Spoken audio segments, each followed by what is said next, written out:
안녕하세요. 김원입니다. 안녕하세요. 우리 전국의 유튜브 가족 여러분, 아프리카TV 가족 여러분 반갑습니다. 저는 오늘 배산 여대생 사건의 그 마지막 컨텐츠를 하기 위해 이 자리에 왔습니다.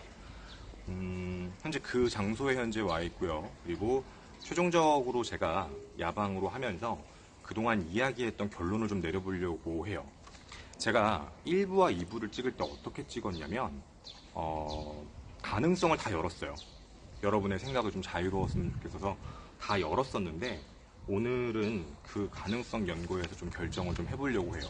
좀 내용 구체적으로 얘기를 할 거고, 그리고 제가 지금 그 2탄을 찍고 나서도 이 사건을 끝냈던 게 아니고요. 계속적으로 같이 공부를 했어요. 그리고 이제 범인에 대한 윤곽을 계속 잡으려고 노력을 했는데 저희가 구한 자료 중에 오늘 여러분에게 이제 말씀드릴 자료가 하나 있습니다. 바로 이건데요. 간단하게 먼저 말씀을 드리면 조서 부분이에요. 그러니까 쉽게 얘기하면 경찰 수사 건수입니다. 어디를 조사했다 이런 내용에 대한 부분인데 자세하게 알려드릴 수는 없고 그 내용에 대한 전체 부분을 웬만큼 확인을 했어요. 그래서 이 사건에서 좀 뭔가 앞뒤가 안 맞는 이야기들 그런 것도 좀 드리면서 이야기를 시작해 보려고 합니다.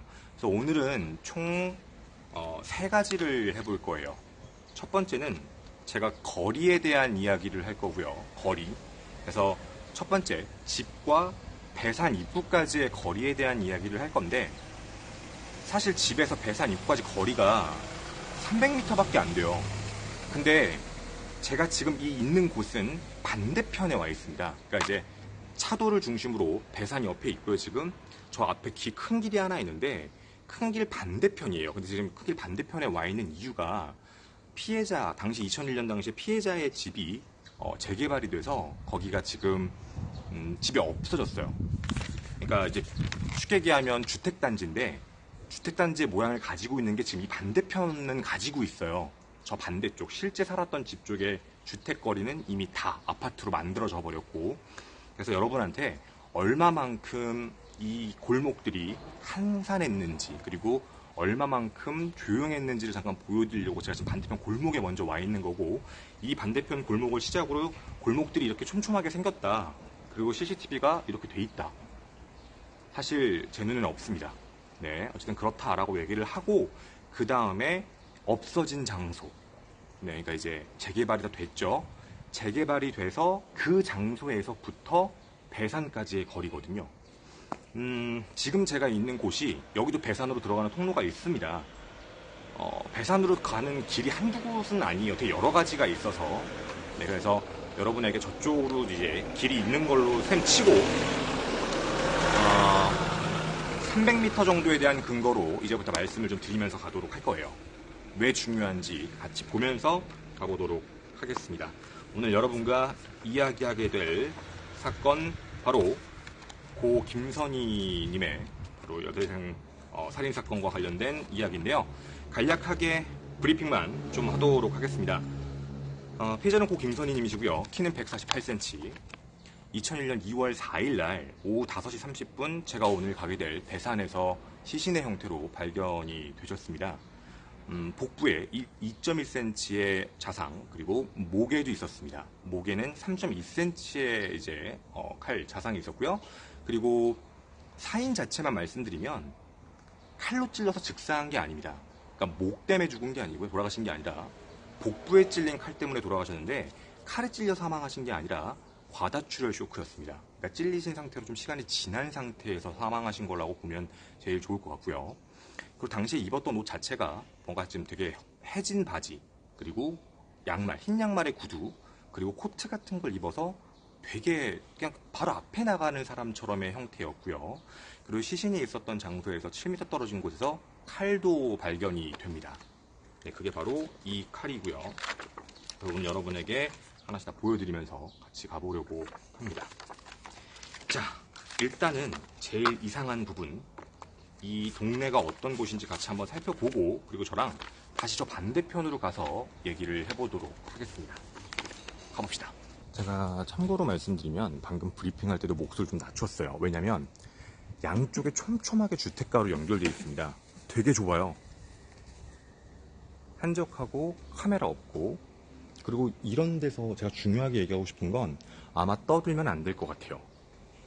그러니까 여기서 말싸움을 한다든가 소란스러운 일이 있으면 특히 새벽에 아마 충분히 들리지 않을까.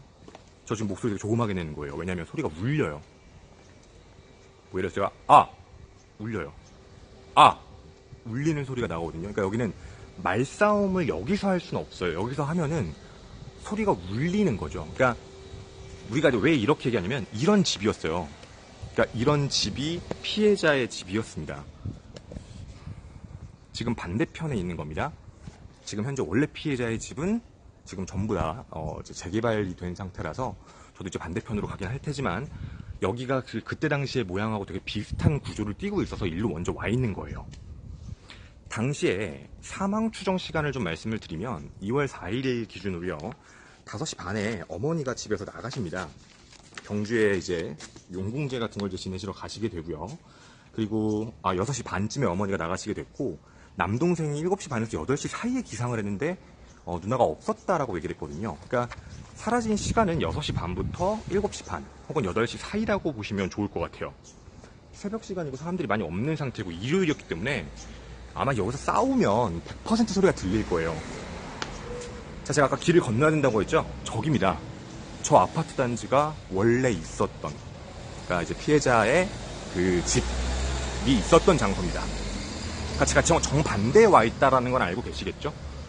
네, 그러니까 저쪽이 원래 피해자의 집, 근데 저기에 모양이 다 깨져서 반대편은 그대로 갖고 있어서 제가 반대편에서 먼저 브리핑을 시작을 했던 겁니다. 지금은 저기는 다 번화가가 된 거고요. 그럼 여러분 저쪽에서는 밤에 뭐 떠들면 소리 안 들릴 수도 있지 라고 생각하실까봐 제가 지금 주택가에 와서 먼저 말씀을 드린 거고요.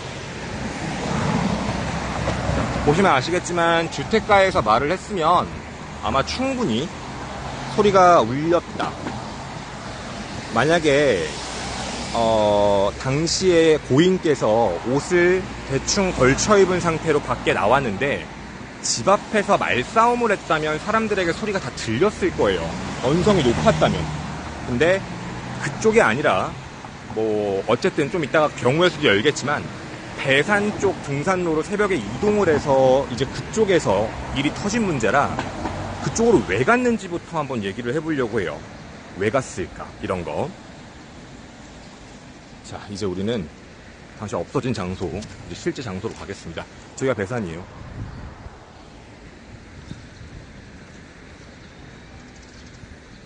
현재 그 장소로 가고 있습니다.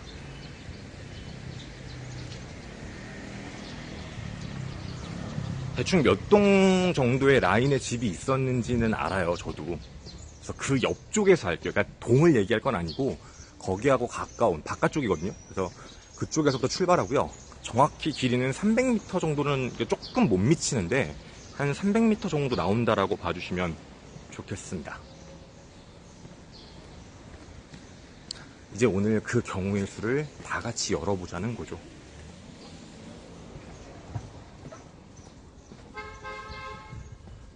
그 얘기를 하고 싶었어. 태웠을까?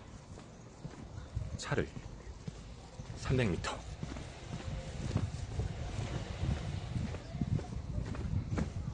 정말 차를 타고 갈 거리인지, 그리고 차를 타고 그럼 배산 입구 앞에 차를 세워놓고 들어갈 만한 데가 정말 있는지를 생각해 보자는 거예요. 우리는 그동안 그냥 직접적인 정보 없이 그냥 차 타고 가서 배산 앞에 간 거 아니야? 근데 그게 배산 들어가는 입구가 자동차가 들어갈 수 없거나 자동차를 세워놓으면 안 되는 길이면, 예를 들어서 그러면 좀 다른 문제가 되죠. 그때는 그렇다고 300m인데 뭐 멀리다 세워놓고 또 걸어갈 리도 없고, 그러니까 그런 걸 실제로 같이 이제 봐보자라는 거예요. 자, 이 아파트인데 저 옆쪽입니다. 좀 옆쪽으로 빠져서 여기서부터 출발을 하도록 할게요. 여기서부터 시작입니다. 지금 제가 서 있는 이곳은 피해자의 집이 있었던 데로부터 약 50m 정도 떨어져 있는 거리라고 보시면 좋습니다. 50m라고 해봐야 시야 안에 들어오는 거리니까 좌측으로 50m 정도라고 보시면 좋을 것 같아요. 어쨌든 지금 재개발됐으니까. 그래서 이쯤에서 이제 출발을 여러분과 같이 하는 걸로 하도록 하겠습니다. 자, 집에서 피해자가 들어간 배산 입구까지인데요. 이게 배산 입구 사진입니다. 여러분이 보시는 이 밑에 사진입니다. 이곳이 그때 당시 들어갔던 배산 입구고 오늘 여러분하고 같이 들어갈 장소이기도 합니다. 여기입니다. 자, 우리 이제 좀 생각 좀 해볼게요. 이 거리에서 저쪽 거리까지 진짜 얼마나 걸릴지 걸어가 보겠습니다. 여러분 50m 걷는데 얼마나 걸릴까요? 50m 차를 타면 또 얼마나 걸릴까요? 50m를 뛰는데 뭐 한 8초 정도라고 가정하고 뭐 천천히 걸어서 뭐 한 30초 정도라고 예상은 좀 해보겠습니다. 지금부터 제가 배산 입구까지 걸어가 보도록 할게요. 50m 걸어왔고요. 그리고 배산까지 갑니다.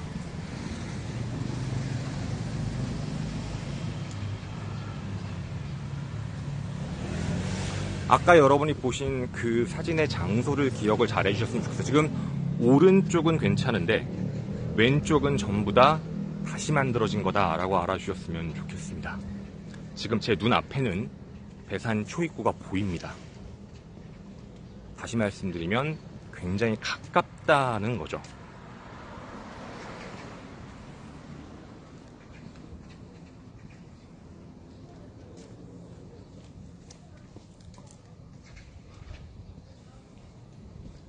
차를 탔을까요? 걸어왔을까요? 한겨울이었습니다. 차를 타는 부분이었을 때 입은 옷일지 아니면 그냥 바로 집 앞에서 차를 탈 수 있거든요. 주택이니까. 방금 주택가 보셨죠? 차를 탄다라고 생각을 해보면 그냥 곧바로니까. 사실 차 타고 이동을 그냥 집 앞에 바로 나오면 차인데 뭐 위에 그렇게 코트까지 뭔가 이제 밖에가 추운 겨울이었으니까 그것까지 생각을 해서 입을 정도라면 과연 차를 탄 게 맞을지 아니면 걸은 게 맞을지.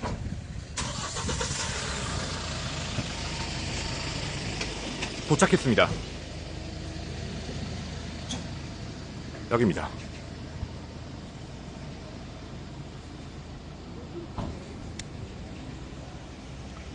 방금 여러분이 보신 그 사진 속 장소입니다.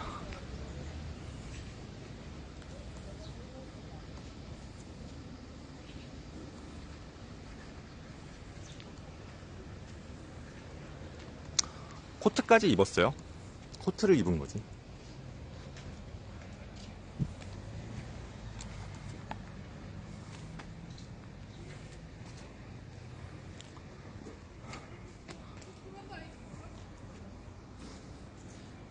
돌 보이시죠?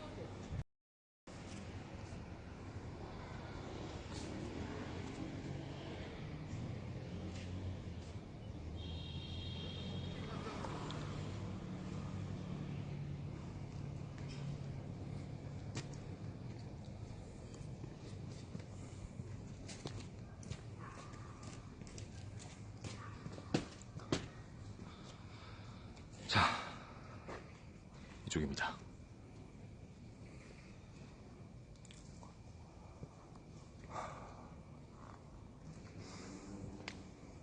별로 높은 데가 아니에요. 저기 보이시는 릉처럼 생긴 거 있잖아요. 저 위에 볼록볼록한 거. 그게 다예요.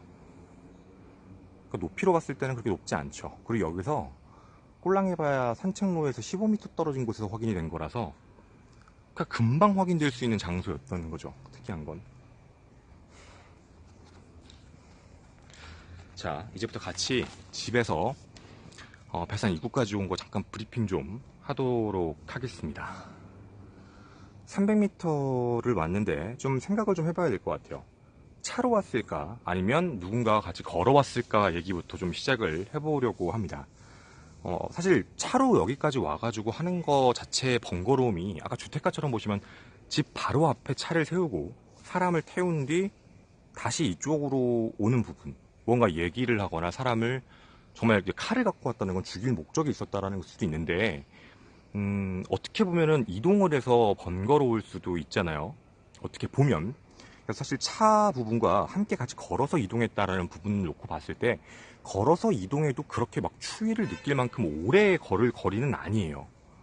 그러니까 사람들이 가끔 얘기할 때, 근데 걸으면은 구두까지 신고 힘들 텐데 어떻게 산을 올라와 라고 하는데, 이게 그런 산은 아니에요. 지금 보시면 아시겠지만, 네, 그런 쪽까지는 아마 얘기하기 좀 그런 부분인 것 같고요. 근데 제가 여기서 좀 얘기하고 싶은 부분이 뭐냐면, 이게 사건이 좀 이상하게 좀 나왔던 게 뭐였냐면, 어머니가 6시 반에 집에서 나갈 때 딸아이가 있는 걸 확인을 했다고 했고, 남동생이 중2였는데 당시에 8시에 방송하는 그 만화를 보기 위해서 자기가 깼기 때문에 7시 반에서 8시 사이에 일어났을 때 누나가 없었다라고 해서 지금 사라진 시간이 1시간에서 1시간 반 정도의 편차가 나요.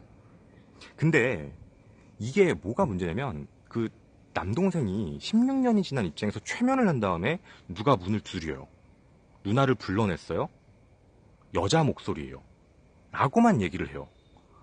그러니까 이거에 대해서 과연 진짜 신빙성이 얼마만큼 있을까에 대한 부분이기는 해요. 왜냐면 생각을 조금 해보면 잠귀가 되게 밝은 거예요. 자고 있는데 누가 밖에서 문을 쿵쿵쿵쿵 두들겨서. 왜냐면 경찰이 당시에 발표했을 때 휴대폰 및 전화 기록에서 누군가가 불러냈다라는 걸 확인할 수가 없었어요. 아예. 근데 아예 그게 없었기 때문에 당시에 뭐 불러낸 흔적, 전화한 흔적, 문자한 흔적 아무것도 없다 보니까 당연히 집에 와서 누군가 불러냈다라고 이제 생각이 많이 들게 된 건데, 이거 은근히 잠귀가 밝은 거예요. 잠귀 자체가. 근데 이거 좀 다시 생각해보면 이런 생각 때문에 그래요. 저도 이번에 이제 프로파일링 해주신 분하고 같이 수사자료 보면서 얘기를 했는데, 한 가지의 맹점이 있어요. 만약에 누군가가 문을 두드려서 일어날 만큼 잠귀가 밝은 사람이면 어머니가 나갈 때, 어머니가 일어나서 준비하실 때 그 소리를 듣고 혹시 깬 거 아닐까라는 가능성도 있다는 거예요. 그래서 그때 당시에 뭘 확인해봤으면 이라는 생각이 들었냐면, 컴퓨터는 조회를 해봤나? 컴퓨터. 2001년 당시에 좀 유행했던 메신저가 따로 있어요. 뭐 지니 다음 세대긴 한데 네이트온 같은 거. 근데 그 부분에 대해서 경찰이 수사한 바는 따로 없었어요. 그러니까 컴퓨터가 켜져 있다라는 것까지 확인이 돼 있는데, 그 컴퓨터가 켜져 있는 건 그냥 게임을 해서 켜져 있는 거다라고 생각을 하는 건지, 당시에 프로그램이 돌아가고 있던 것 중에 뭐가 돌아가는지가 확인이 안 됐거든요. 그러니까 다시 얘기하면 당시에 불러낸 사람이 이렇게 얘기해요. 약속도 없이 어머니가 없는 걸 알면서 집에 찾아와서 불러놓을 정도면 되게 친한 사람이다라고 얘기를 하는데, 이걸 역으로 다시 생각해보면 혹시라도 6시 반에 어머니가 나가는 소리를 듣고 깨서 잠이 안 와서 컴퓨터를 만약에 했다라는 가정이에요. 그래서 거기서 만약에 쪽지를 주고받은 거라면 엄마 없는데 뭐 잠깐 볼래? 라는 식으로 해서 나간 게 아니, 추측입니다. 그냥 추측이에요. 네, 이 부분. 그냥 추측에 대한 부분이어서 그렇게 될. 왜냐면 잠귀가 밝다라는 전제 조건이에요. 잠귀 자체가 밝다. 그럼 이렇게 생각을 해봤을 때, 당시엔 스마트폰도 아니었으니까 새벽에 만약에 깼다라는 가정하에 뭐 하지 않았었을 거니까 다른 걸. 네, 아니면 뭐 말 그대로 네이트온 채팅이었다든가 뭐 이런 부분. 인터넷은 당시에 초고속 인터넷이 되고 있던 시대였고, 핸드폰 자체는 스마트폰 시대는 아니었던 거니까.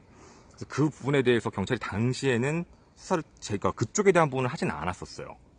그리고 더 큰 문제는 중간에 문을 쾅쾅쾅 두들겼다고 해서 누군가가 나갔다라고 얘기하는 건 동생의 진술인 거지. 뭐 추워요, 문이 열렸어요, 사람 목소리가 들려오는 나중 얘기였거든요. 그러니까 그거는 좀 뭔가 얘기하기 좀 그래요. 그러니까 정확하게 16년 전에는 어떻게 집 밖으로 나간지가 정확하진 않거든요. 그러면 우리 이제 좀 생각을 좀 더 한번 해보는 건데, 심리적인 부분으로 좀 들어가 보려고 해요. 자, 친한 친구예요. 그러면 사실 얘기를 할 거면, 뭔가 얘기할 일이 있으면 쪽지로 해도 돼요. 만약에 우리가 얘기했던 쪽지라면. 근데 그걸 굳이 밖에서 만나야 되는 사람이에요. 그럼 첫 번째로 생각해 볼 수 있는 건, 집안에 같이 있으면 좀 이상한 사이라던가, 아니면 동생이 깰까봐 라는 걱정도 있을 수 있고, 혹은 말을 하다가 언쟁이 높아져서 라는 가능성도 있을 수도 있는 거죠.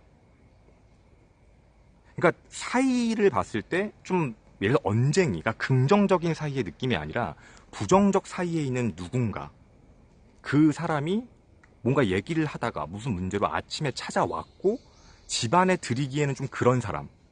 근데 집안에 조금 들이기에 그런 사람이라고 생각을 그냥 해보면 상식적으로는 뭐 남자친구 아니야? 라고 할 수도 있는데, 여자친구들은 사실 집안에 들여도 크게 상관은 없잖아요. 자기 친구가 집에 온 거니까. 근데 이제 문제는 친한 친구고 뭐 별 문제가 없으면 방이 하나만 있는 것도 아니고 뭐 친한 친구면 잠깐 집에 들어와서 얘기해라. 그리고 긍정적인 얘기, 급하지 않은 이야기면 밖에 나가서 만나면서까지 얘기할 필요까지는 없거든요. 특히나 아침에.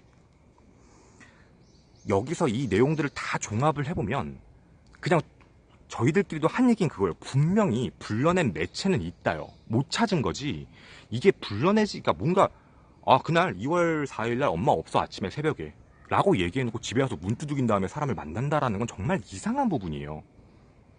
뭔가 상식적으로 봤을 때도 그게 쉽지도 않고 그렇게 문을 두들겨서 사람이 잠귀 때문에 깰 정도면 어머니가 나갔을 때 깼을 거라고 보고 이제 컴퓨터에 대한 수사가 제대로 되지 않은 부분도 있기 때문에 혹시라도 컴퓨터로 먼저 얘기하지 않았을까라는 추측이었고 그런 쪽으로 조금 더 생각을 해봤을 때 분명한 건 우리도 다 알고 있어요. 면식범. 그러니까 면식범일 확률이 큰 거예요. 아는 사람, 이건 모르는 사람에서 벌어질 수 있는 일 자체가 되게 드물다라는 거거든요. 모르는 사람이라면 당연히. 그러니까 우리는 지금 다 공통적으로 생각하는 건 분명히 면식범이에요. 자, 그러면 여기까지 얘기를 해보면 우리는 이제 조금만 범인이라는 사람에 대해서 사람인지 사람들인지는 모르겠는데 좀 구체적으로 같이 얘기를 좀 해보자면 이제 결론은 그 정도는 나온 것 같아요. 집에 같이 들어올 수 없는 상태, 집안에서 얘기할 수 없는 상태, 긍정적인 얘기였는지 부정적인 얘기인지 모르겠지만 부정적인 얘기일 확률이 크니까 아마 살인이 일어났겠죠? 그런 환경이었고 그리고 바깥에서 굳이 만나서 얘기를 했었어야 되는 사람이었고 그리고 이곳에 이동을 해야 되는데 이제 피해자의 입장이 아니라 가해자의 입장에서 살펴보면 가해자는 칼을 갖고 왔어요. 그러니까 죽일 목적, 애초부터 죽여버릴 거야 하고 온 건지 아니면 대화를 하다가 사람을 죽이려고 한 건지는 잘 모르겠어요. 어쨌든 면식범이었고 칼을 가지고 준비해서 와서 만났고 그 칼도 아까 사진도 보여드렸지만 그 칼은 갓 구입한 칼, 가격표도 제대로 떼지 않은 칼, 그런 칼을 가지고 왔던 겁니다. 이게 집에서 배산 입구까지의 거리를 봤을 때 사람을 불러낸 걸 봤을 때 집보다 아마 차보다는 걸어왔을 확률, 아마 둘이 대화하면서 왔겠죠. 언성이 크지 않았을 거라고 추측하는 거예요. 아까 여러분 그 골목길 보셨죠? 만약에 걸어오면서도 싸웠으면 그 소리가 막 웃으면서 얘기했다, 깔깔깔거렸다, 그것도 아마 어떻게 보면 소리가 들어갈 수도 있었어요. 당시에 그 뭔가 이라는 소리를 들은 사람은 배산에서 새벽에 어떤 여자가 뭔가 이러는 소리가 들렸다라고만 얘기를 했거든요. 그게 그 사람이 어떻게 보면 소리를 들은 처음이자 마지막 사람이에요.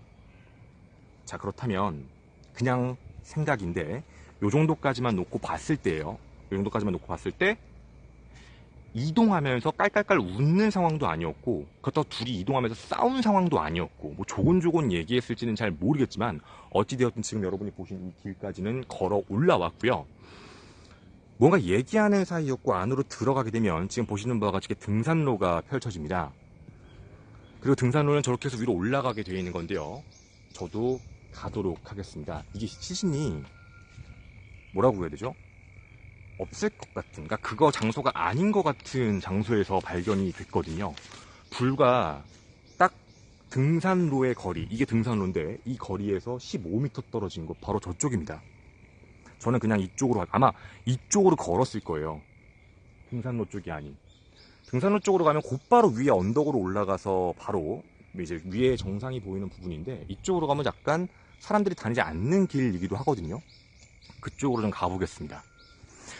가늠 여러분이 생각하셔야 될 건 당시에 굉장히 깜깜했어요. 어두웠다라는 것만 한 번 더 생각해 주시면 좋겠습니다. 그리고 당시에 라고 소리를 질렀을 때 들을 만한 이유도 뭐냐면 저기 아파트죠? 저기예요. 저기가 다 주택단지였기 때문에 들릴 수밖에 없죠. 소리를 지른다면.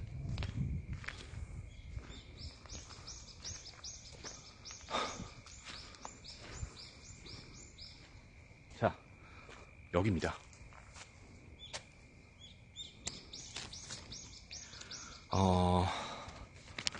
이쪽 라인에서 이제 시신 상태로 발견이 된 건데요. 보시면 아시겠지만 진짜로 등산로하고 가까워요. 지금은 밝으니까 그렇긴 한데 어찌되었든 근데 지금 이쪽 라인에서 이제 시신이 누워있는 상태로 발견이 된 건데요. 그 알팀이 이제 그 칼에 찔린 위치에 대한 부분에 대한 것도 있어요. 자, 보시면 경사가 좀 가팔아요. 제가 이거를 직각으로 놓고 봤을 때 이 정도가 다 경사면입니다. 경사가 꽤 있어요. 경사 자체를 보면 분명 그때 당시에 뭐 그것이 알고 싶다도 경사면을 생각을 해서 이제 얘기를 했다라고 하기는 하는데, 여러분한테 한번 질문을 던져보고 싶어요. 여기가 유기할 만한 장소일까요? 이거 해 뜨면 누가 봐도 당연히 시신 드러날 수밖에 없는 구조예요. 보시면 이런 얘기를 합니다. 다른 데서 죽인 다음에 여기 와서 시신을 유기한 게 아니냐라는 이야기도 있기는 있는데, 그 부분에 대해서 조금 부정적 견해가 뭐냐면, 저기서부터 그럼 시신을 들쳐업고 여기까지 올라와서 여기다 버리고 갔다는 얘기거든요. 왜? 굳이 왜 여기다가? 그러니까 다른 데서 죽여서 일로 끌고 왔다라고 얘기하는 부분은 되게 번거로워요. 사실 다른 곳에다가 하는 게 낫지, 왜 굳이 이렇게 다 드러나는 곳을, 아니면 죽인 데다가 그냥 두고 오는 게 낫죠. 여긴 너무 티가 나는 곳이에요. 이게 방송에서 보는 거랑 여러분이 실제로 보시는 거랑 다를 거예요. 이거 불과 15m밖에 안 돼요. 불과. 그럼 우리가 생각을 해보면 아마 이곳에서 대화를 하다가 그 다음에 이제 살인행위가 벌어진 게 아닐까라고 생각을 할 수밖에 없는 상황이 된 거예요, 우리에게는. 자, 이제 놓고 얘기를 하도록 하겠습니다. 지금 여러분이 보시는 시신이 발견된 장소에 대한 위치가 바로 이곳이고요. 네, 바로 이곳입니다. 그리고 불과 7m 떨어진 곳에 흉기가 이렇게 해서 발견이 됐고요. 보시는 바와 같이 떼지도 않았습니다. 칼날도 예리해 있고요. 누가 봐도 준비해 온 거고요. 새로 사서 갖고 온 겁니다. 근데 이게 사람들이 좀 아쉬워하는 게 뭐냐면, 이 칼 손잡이에 지문이 안 묻었어요. 지문이 안 묻은 이유 중에 하나는 당시가 겨울이어서 손에 땀이 나지 않아서, 혹은 장갑을 꼈다라고 보시면 좋겠습니다. 시신 위치와 실제로 약간 떨어진, 이건 지금 반대편인 거예요. 저 위에서 아래로 봤을 때의 느낌이라고 보시면 좋겠습니다. 이렇게 해서 네, 인턴이 양이 돌아가시게 된 겁니다. 바로 이 장소인데요. 길이 아닌 장소에서 함께 이야기를 했고, 그리고 뭔가 다른 곳에서 유기하지 않은 이곳에서만 한 것 같은 그런 상황이다 정도만 얘기를 하겠습니다. 그럼 이제 한 가지요. 우리가 이 정도 결론 내리면 자발적으로 여기까지 왔습니다. 어두워도 같이 다닐 수 있는 사람, 그러니까 집에는 데려 들어갈 수 없어요. 그런데 밖에서 소리를 내면 안 돼서 누군가 여기 왜 왔을까라는 생각을 해봤을 때, 소리가 사람들에게 들릴까봐 라는 게 가장 합리적 판단인 것 같거든요. 네, 언성이 높아지든 뭔가 싸우든지 간에 이쪽으로 온 이유 자체가 아마도입니다. 그냥 정말 아마도 같이 올 수 있는 사람이면서 대화를 하는데 소리가 주택단지 안에서는 울릴 가능성이 있으니까, 집안에 있는 사람도 들으면 안 되고 주택단지에 있는 사람도 들으면 안 되는 이야기, 시끄러울 수 있는 이야기, 그래서 이쪽을 선택해서 가까이 온 게 아닐까라는 생각이 첫 번째입니다. 아까 우리도 봤잖아요. 그러니까 모든 걸 신경 쓰고 이쪽으로, 그러니까 배산에 왜 굳이 왔지? 뭐 하늘의 별자리를 보러 왔나 막 이런 얘기도 하는데, 그거라기보다는 그냥 가해자와 피해자 둘 다 공통적으로 생각한 건 소리가 바깥에 울리는 걸 싫어했다라는 부분 같아요. 목소리가 커질 수도 있는 부분이니까. 자, 그리고 시신의 흔적에서 칼이 발견된 부분, 그리고 좀 중요한 얘기가 하나 있는데, 제가 저번에도 사진으로 공개를 해드렸지만 시신의 자상에 대한 부분입니다. 시신 자상이 복부랑 목에 흉터가 있는데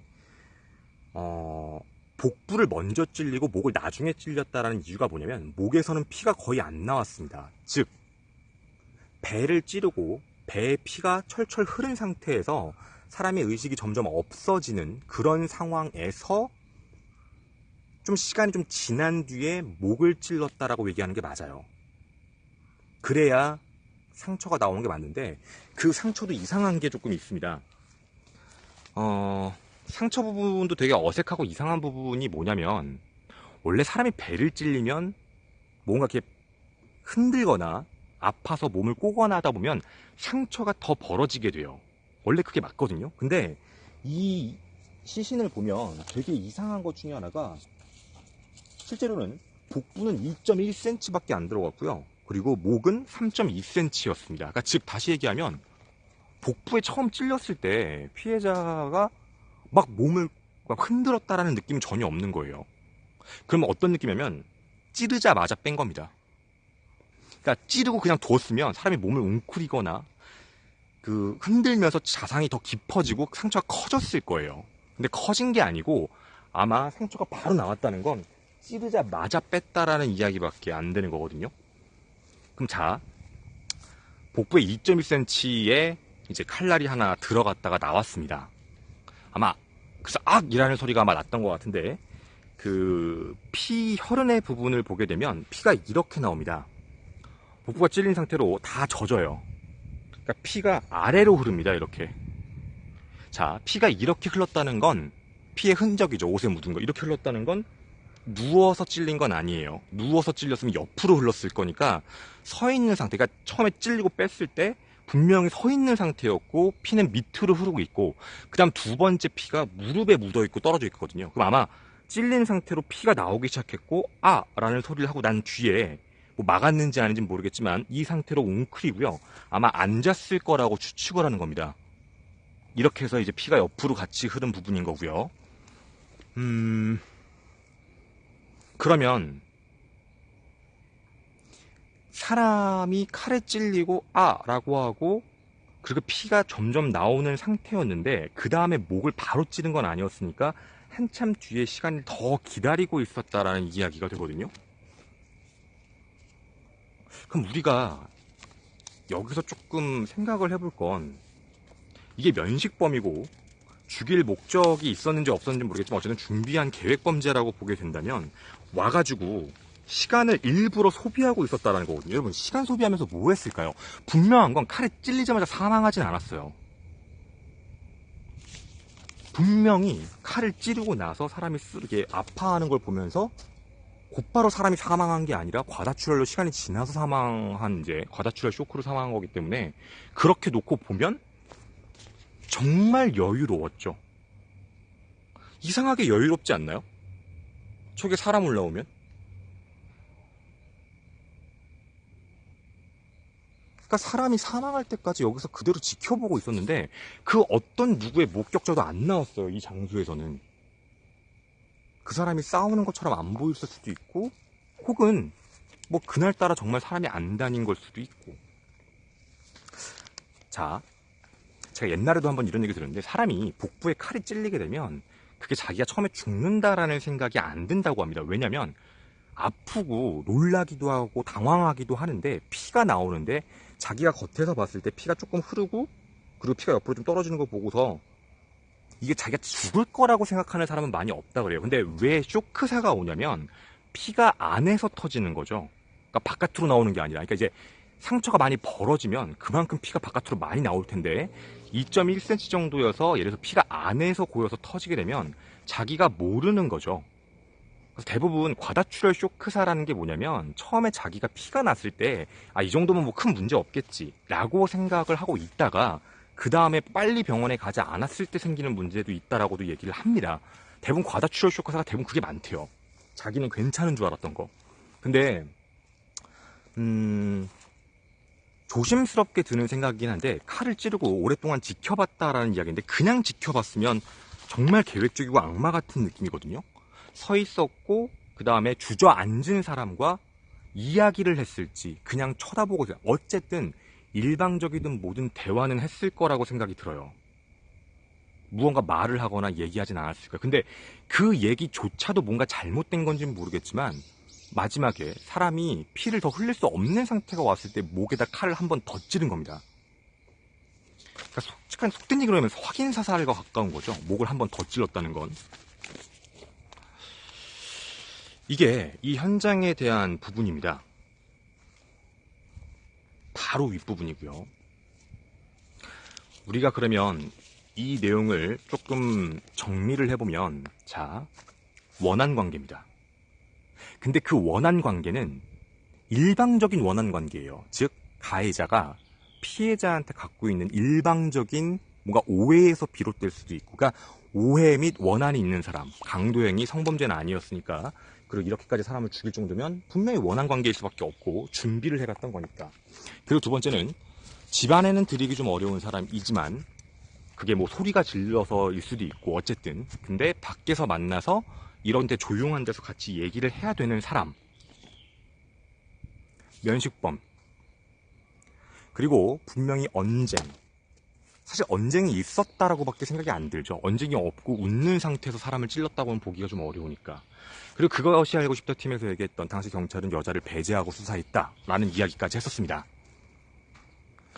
이 부분이 참 아쉬운 것 중에 하나는 사람과 관련되어 있는 내용 중에 굳이 남자만을 먼저 얘기를 해서 사건이 조금 많이 꼬였던 걸로 생각을 합니다. 자,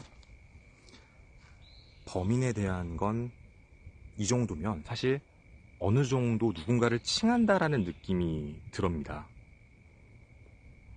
원한을 갖고 있고 일방적 원한이며 사실 피해자는 모르고 있던 원한일 수도 있고 오해야 라고 하는 원한일 수도 있고 그리고 면식범일 확률이 너무너무 높으며 언쟁이 있어서 이동할 수밖에 없었던 사이 그리고 옷을 편안하게 입고 나서도 만날 수 있는 사이 아는 사람, 친한 사람 거기다가 여자인 증거는 한 가지 더. 여러분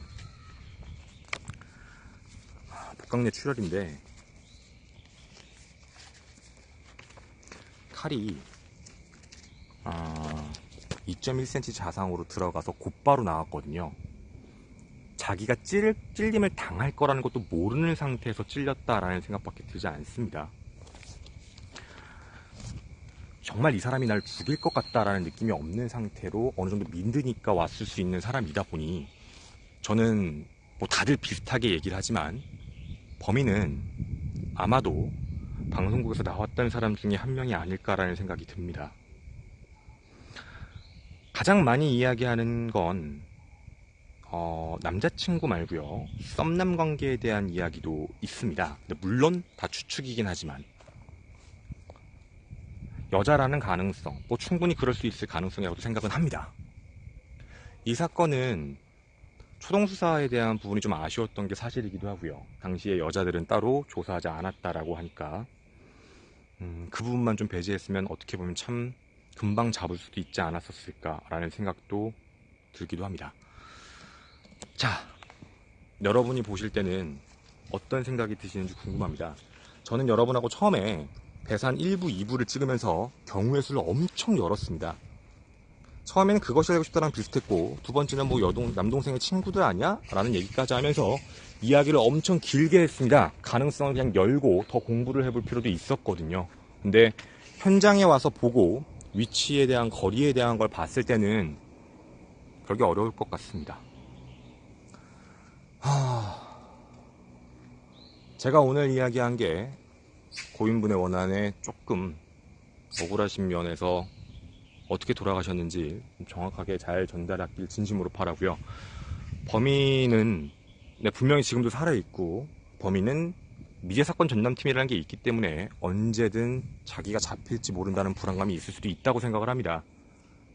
저도 그로 잡혔으면 당연히 좋겠고요. 그리고 혹시 이 영상을 보신다면 친구에게 사죄하는 길은 물론 저는 친구라고 생각하니까 친구에게 사죄하는 길은 한 가지밖에 없다고 생각합니다. 많은 사람들이 생각을 하고 있습니다. 당신일 것이다. 다만 어찌되었든 아직까지도 수사는 진행 중이고요. 끝나지 않은 결론이기도 합니다. 혹시 본다면 당신은 꼭 잡힐 거다라는 거 아셨으면 좋겠습니다. 감사합니다. 김원이었습니다.